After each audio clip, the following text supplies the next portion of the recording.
Hey, welcome to the Progress Brewing video channel. Long time no see. I'm Diego. Kevin.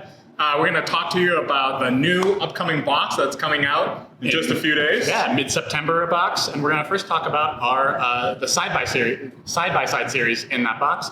So today we have Cavalry and Lemon Ginger Cavalry. Yeah, so it's one of our probably, other than blonde, our fastest moving beers ever. Also probably the beer that we have not changed the recipe probably ever. Yeah. Might have done some very minor tweaks. Very minor hop tweaks based on seasonal differences, but for the most part, we've kept it rock steady throughout the years here. Right. So let's get this box out of the way. And then also, we have to show you the Progress Brewing Club goblet that you'll be getting in the September box. So we wanted something different, so we went with a square goblet. Yeah. Everyone thinks of a round goblet, but I think these are easier to drink because some of these goblets have like this weird angle at the end, and so you have to really pound it. So those are also fun, but we were very smitten by the style look of this. Super handsome, square, like a little can bottom goblet. Beautiful. Cool. So first up, give us some beer. Yeah, let's try classic Cavalry here. Yep. We know this one pretty well. This one. I'll pour mine at the tulip here. Okay, I'm gonna pour mine right here. Tell I shook it up a little as I was cracking it off there, but great. So beautiful color. We had a Kat, one of our team members, design these super nice Cavalry cans. Absolutely. And then, so as you know it, a little on the darker side of a double IPA. So you're getting some of those.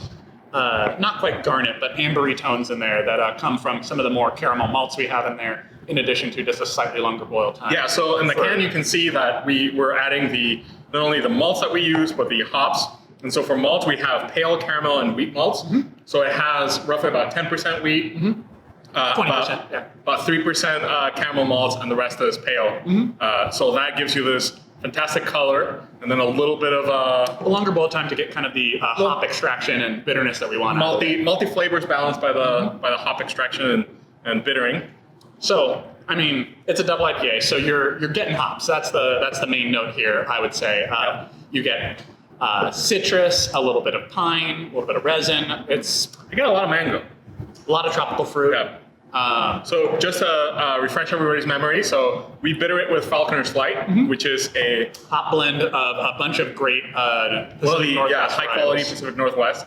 And so these hops don't come through that much because they get boiled and they provide the bitterness. And so, but it provides a very smooth bitterness, which is why in our development of this recipe, we wanted a very smooth bitterness, not that really acrid and strong bitterness. There's some varietals that are so high in alpha acid, which means like bittering potential, that you have to add very little, but the consequence is, to our palate anyway, some of those taste pretty rough around the edges. Yeah, so and also tannin, we spoke about tannin with Jamaica. If you boil it for too long, then you get some of that tannin from the hops themselves, and then tannin gives you astringency, and astringency with bitterness, not a great combination. So we wanted a little on the maltier side, smooth bitterness, very smooth bitterness, and I think we achieved it from the beginning, hence why we haven't really changed it. And then then we dry hop the heck out of it, late hop addition, Citra and Simcoe, which are two of the best. So. Great.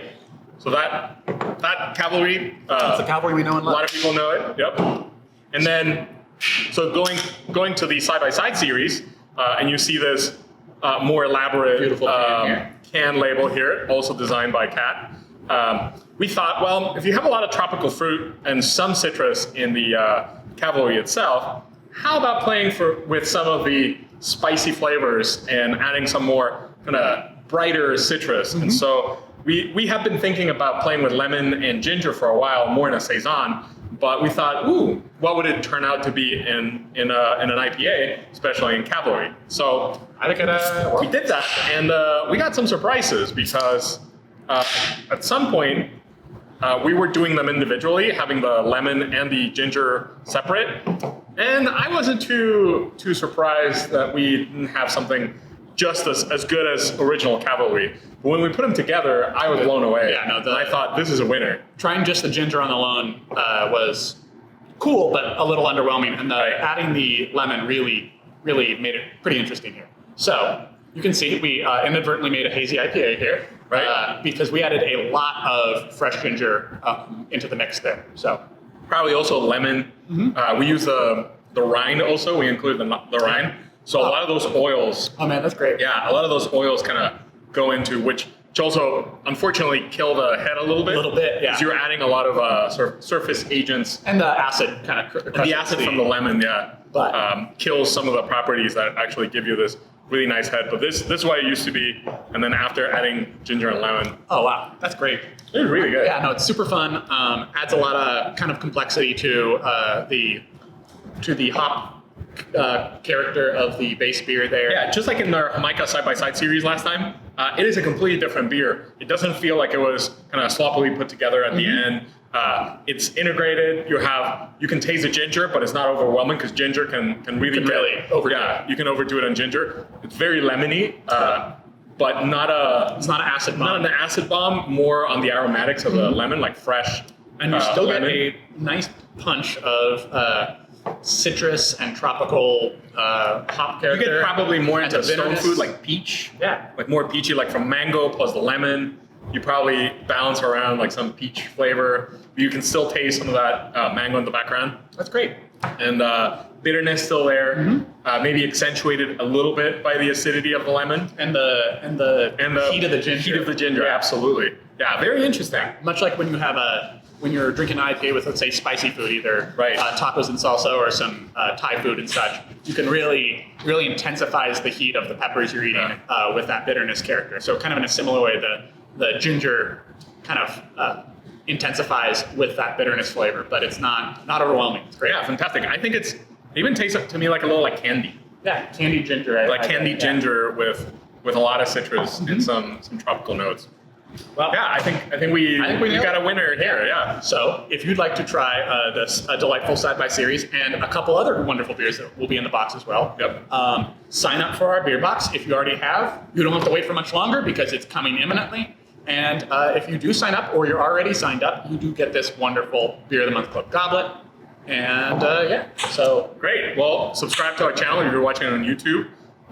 Comment if you're on Instagram, and if you get a box, let us know what you think. yeah. And if I'll you'd see you like- next time. Yeah, and if you'd like to see us have any suggestions for what we should do our next side-by-side on, please let us know. Yep. Cool. www.progressbrewing.shop. That's where you can sign up. Thanks, Thank you, guys. guys.